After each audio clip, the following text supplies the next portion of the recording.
ఆసిఫాబాద్ మండలంలో మైనర్ బాలికపై అఘాత్యానికి పాల్పడిన సాగర్ అనే యువకుడిని బహిరంగంగా ఉరిశిక్ష వేయాలని బూరుగుడ గ్రామం వద్ద జాతీయ రహదారిపై ధర్నా రాస్తారోకో నిర్వహించారు విద్యార్థులు.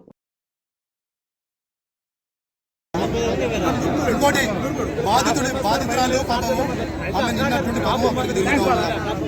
మేము స్టేట్మెంట్ రికార్డ్ చేయాలి. ఆమెను వచ్చేసి మేడం ఒక్కరోజే ఉంటుంది మేడం. ఇప్పుడు ఎవరైతే ఉన్నారో ఆమె ఒక్కరోజు మేడం ఇంకా 2 నెలల వరకు రాదు. ఆమె ట్రైనింగ్లో పోతా ఉంది. నేను పోతానే మళ్ళీ మేడం దగ్గర స్టేట్మెంట్ రికార్డ్ అవుతుంది. ఎట్లా మా మీరు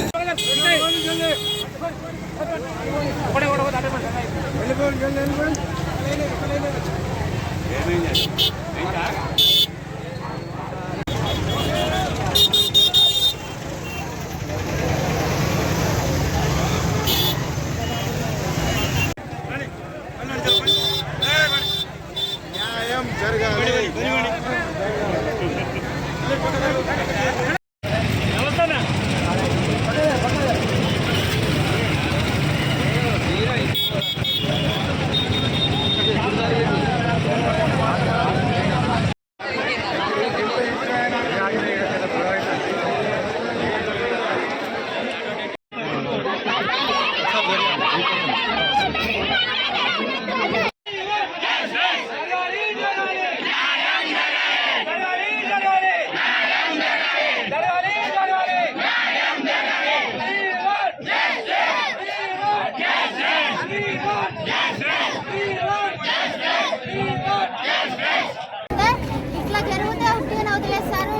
ఇట్లా జరిగితే గర్ల్స్కి వాళ్ళకు అక్కలు తమ్ముళ్ళు ఉంటారు కదా, కొంతమంది